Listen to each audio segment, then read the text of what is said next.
Tapu mo e awhio ai o tua mafi i o tau lotonga. Tapu mo e tahine ko prinsesi la tūwhui peka.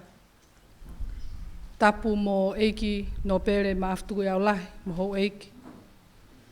Tapu mo e eiki pare mia o tonga, Honorable Samuela Akilisi Pohiva. Tapu mo e hou eiki minista o i kabineti. Tapu mo e hou eiki whafofonga wharearea o tonga. Tapu mo e hou eiki whafofonga wharearea malolo. Tapu kia kau atoa mo hamata pule. Tapu mo whaiwhekau toke tā ahio kai umaa aha taula eiki. Tapu pea mo aholot palu ko e sekeritari pule leo mo e sekeritari leo e kabineti kai peheki ngahi ulu o ngahi pon ngā ue ai pule anga. Whatapu atu ki a Drew Havea ko e sea o i kosilio whakakolo o kolomotu a kai umaa ai komiti whakakolo a kolomotu a. O atu ai whakatapu mawahe ki a Neo Mai Pohiva, whanau kai peheki e ka inga mo e maheni o eiki pare mia o tonga. Whakamore ke tala mo ka apui, pea keu whakatulou atu he, pea ke talangata i a te au o whai ki tua mama o atu.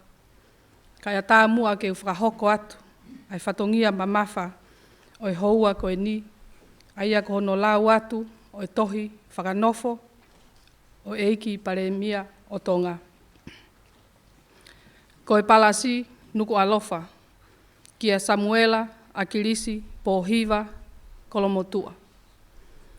Hange ko e mawhai ko ia kua whuaki kia te au e he lao mo i konistu tone o tonga.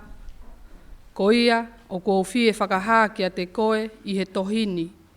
A e kua ngoi loto whie maarie ke u whakanofo koe e pare mia.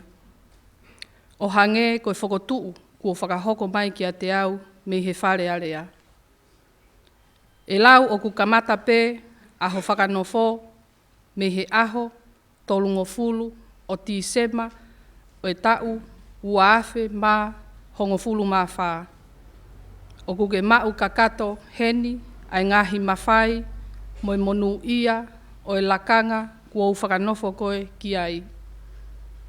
O kua utui te ke tari lotowhie maarie ai whakanofoni. Pea te ke whai osi ki e vairenga ai pē i he mea hono kotoa pē. Te ria ai pure anga mo e whonua o hange ko ia na e whai mai i he kuohiri ange. Aia te tau wheinga ai pē ke hoa mo tau, mo e lao, mo e konistu tone o tonga.